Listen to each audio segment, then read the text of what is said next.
Niños bajo el fuego. Es alarmante el reclutamiento de menores por los grupos violentos en el país. Los criminales los usan para vender drogas, cobrar extorsiones o como escudos humanos.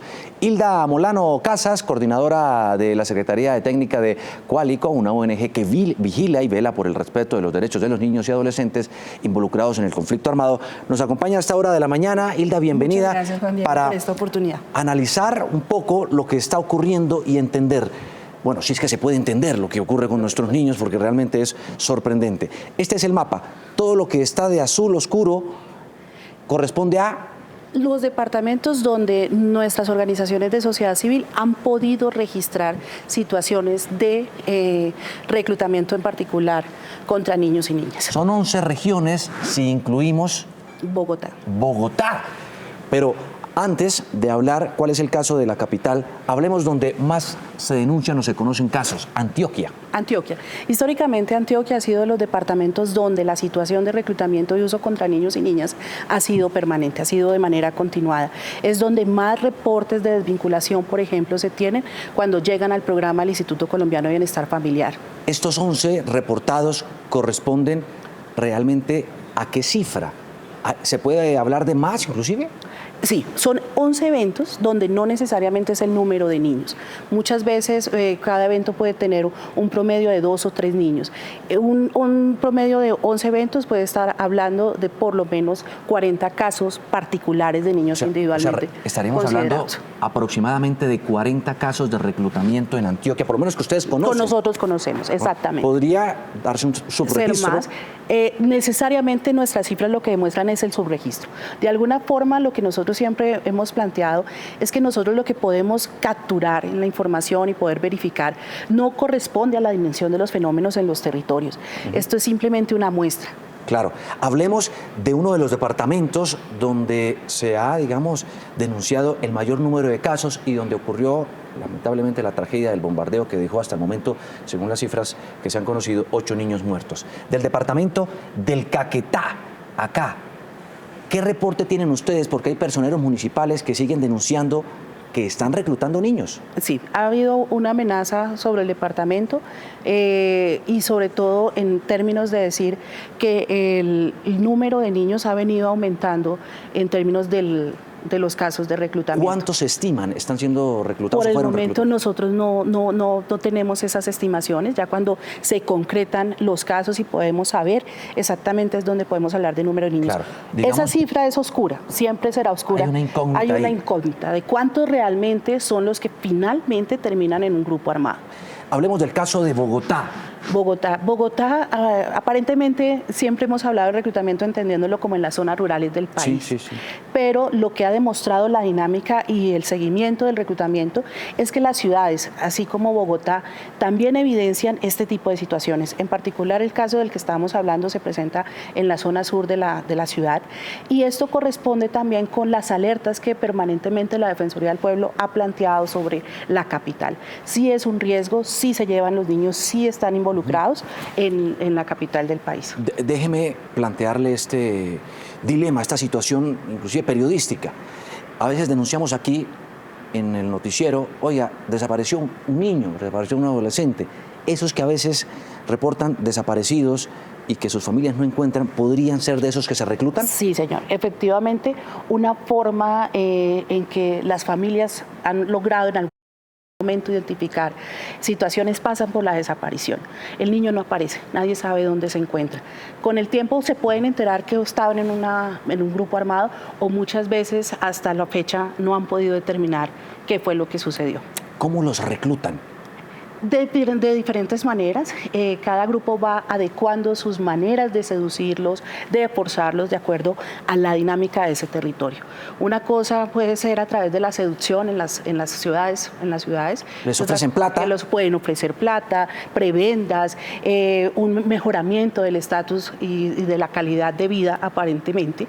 Y otra cosa tiene que ver también con situaciones donde a través de amenazas o incluso de la misma posibilidad de que puedan ser asesinados ellos o sus familias, el grupo obliga se los lleva. Claro. La condición también de pobreza es un Es elemento. determinante. Las condiciones estructurales del país, lo que tiene que ver con la pobreza, la violencia intrafamiliar, lo que tiene que ver con la exclusión de las comunidades, hace parte de los riesgos del reclutamiento. Estos 266 eventos que ustedes señalan ocurrieron en el marco del conflicto armado, ¿a qué se refiere? Estos 266 tienen que ver con los eventos dados en el marco del conflicto durante el primer semestre de 2019. Es decir, cualquier tipo de confrontación, evento, desplazamiento, mismos reclutamientos, donde se han dado o se han podido identificar en el marco del conflicto en el país. Claro, de esos, ¿cuántos involucran a niños? Por lo menos 126 casos de esos eventos tenemos a niños y niñas víctimas de esa situación. ¿Qué significa esto sin afectación Directa de niños? Pudo haber habido un desplazamiento donde no se hubiera dado un niño como víctima, pudo haber sido un combate donde no se dio de baja un niño o una niña. Hablemos de los grupos armados que más están cometiendo violaciones de los derechos de los niños. Es importante pensar que cuando vamos a hablar de esos eventos, todos los actores del conflicto armado se ven involucrados. Ajá. Y lo que hemos Y podido, y hacemos como un Veo que está el análisis, ejército. Sí, y los grupos postdesmovilización, esto puede corresponder, por ejemplo, a situaciones de confrontación entre ambas partes, donde pueden salir miembros los del niños ejército afectados. Y los grupos postdesmovilización. y allí en el medio. En medio salen la población o los niños y niñas víctimas de ese tipo de confrontaciones, o ya sea por situaciones de desplazamiento que usualmente generan ese tipo de confrontaciones en los territorios. Pero digamos que según estos datos de ustedes, los que más reclutan o cometen acciones que afectan a los niños son el ELN y las estructuras postdesmovilización o estructuras armadas locales. Efectivamente, de acuerdo con los registros que se han venido dando, es el ELN en este momento desde las guerrillas que mayor número de casos está registrándose en el marco del conflicto y de afectaciones contra los niños y las niñas, y así como los grupos postdesmovilización. O sea, las disidencias de las FARC con el 20% serían en el los registro, segundos. sí, están en un cuarto lugar, de acuerdo con lo que hemos identificado. Sí. Entonces, teniéndolo, sí, el tercer lugar están las disidencias de las FARC. Claro. EP.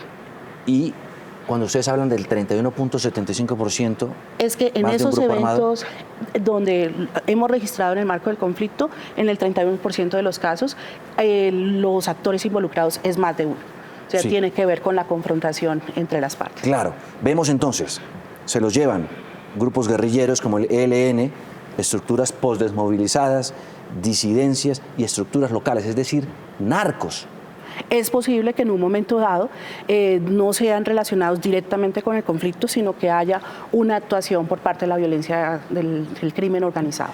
Veamos algunas de las acciones que obligan a hacer a los niños. Por ejemplo, 19 eventos, dicen ustedes, uso de niños, niñas y adolescentes en campañas cívico-militares o acciones de apoyo al desarrollo. Explíqueme eso, por favor. Esto es lo que nosotros hemos identificado como la manera como la fuerza pública puede en un momento dado involucrar a los niños de manera indirecta en el conflicto armado. ¿Cómo lo hace? Eso lo hace a través de acciones, por ejemplo, recreativas, de carácter educativo, brigadas de salud, una presencia Cuando involucran a los niños para una civil, campaña. aparentemente una campaña humanitaria que no tendría efectos, o por ejemplo acciones como traerlos a la ciudad de Bogotá a conocer desde sus regiones, ese tipo de acciones que aparentemente lo que hacen es fortalecer a los niños y las niñas. El asunto es que esto rompe el principio de distinción y en los territorios hace que los niños y las niñas se vean expuestos y las mismas comunidades a la reacción de los grupos armados. ¿Eso no se puede hacer según el derecho internacional? Eso no se puede hacer. Realmente ha habido varios llamados de atención del Comité de los Derechos del Niño de Naciones Unidas a Colombia sobre el particular, Sí. en seguimiento a un protocolo especial de la Convención, que es el de niños y conflictos armados. El segundo caso, 21 eventos, violaciones e infracciones contra el derecho a la vida e integridad personal, Y es donde involucrando los niños. niños y niñas pierden la vida o quedan mutilados por razones de eventos relacionados con minas antipersonal o municiones dejadas sin explotar. Son 21 eventos, pero ¿cuántos niños víctimas? En este caso tendríamos por lo menos 40 niños también afectados en 40 este niños tipo de situaciones. en este tipo de situaciones. Otro, 2 eventos, violaciones, infracciones contra la libertad personal. Es el caso de secuestro, donde se puede identificar que el niño o la niña ha sido secuestrado, no con el fin de vincularlo a la estructura armada, sino que realmente es una cuestión de libertad personal. A cambio de dinero. Puede ser a cambio de dinero o algún tipo de extorsión, de presión que se haga. ¿Cuántos casos en este caso son 2 eventos. Y aquí es importante verlo porque durante mucho tiempo en el conflicto colombiano, por lo menos hasta el año 2017, dejamos de registrar casos de secuestro. Sin embargo, entre el año 2017 en adelante, por lo menos de 2 a 4 casos anualmente se están registrando. Vemos también violaciones e infracción al derecho de la libertad sexual. Y es muy difícil poder identificar los casos de violencia sexual, que tiene que ver con acceso carnal, con explotación sexual, por razones o en el marco del conflicto armado, porque precisamente si bien la violencia sexual es parte de los reportes de las comunidades, también es muy difícil poder documentar realmente lo que está sucediendo. Ataque y ocupación de escuelas, hospitales y otros bienes civiles. Sí, es comprender cómo en el marco del derecho internacional humanitario hay espacios que están pensados para la protección de los niños y las niñas, como las escuelas y los hospitales. Estos eventos corresponden, por ejemplo, a ocupación de escuelas o tienen que ver con amenaza directa a docentes que terminan afectando los derechos de los niños y las niñas, especialmente el derecho a la educación. Bueno, son muchos más, pero digamos que aquí también desplazamiento forzado y refugio. El desplazamiento forzado, por lo menos identificamos que aproximadamente 300 niños y niñas han sido víctimas en estos eventos. 300 niños han resultado involucrados en el desplazamiento en los 24 eventos que ustedes tienen reportados o registrados. Bueno, pues Hilda, muchísimas gracias. La verdad, el tiempo a usted, Juan Diego. Corre en televisión. Quisiéramos ahondar muchísimo más sobre esta gravísima problemática que se está denunciando con mucha urgencia en nuestro país. ¿Quería decir algo? Sí, señor, precisamente eso, y es poner y mantener la mirada sobre esta situación, que es la realidad de los niños y las niñas hoy en Colombia. ¿Hay una ausencia de Estado? Necesariamente hay que reconocerlo, y efectivamente eso es uno de los puntos y tareas pendientes para evitar estas situaciones. ¿Qué está haciendo el Estado frente a este fenómeno tan dramático y complicadísimo que involucra nada menos que a nuestros niños? Muchas gracias, Hilda, por estar con nosotros, ayudándonos a por lo menos captar y entender lo que está ocurriendo con el reclutamiento de menores en nuestro país. Bueno, muchas gracias.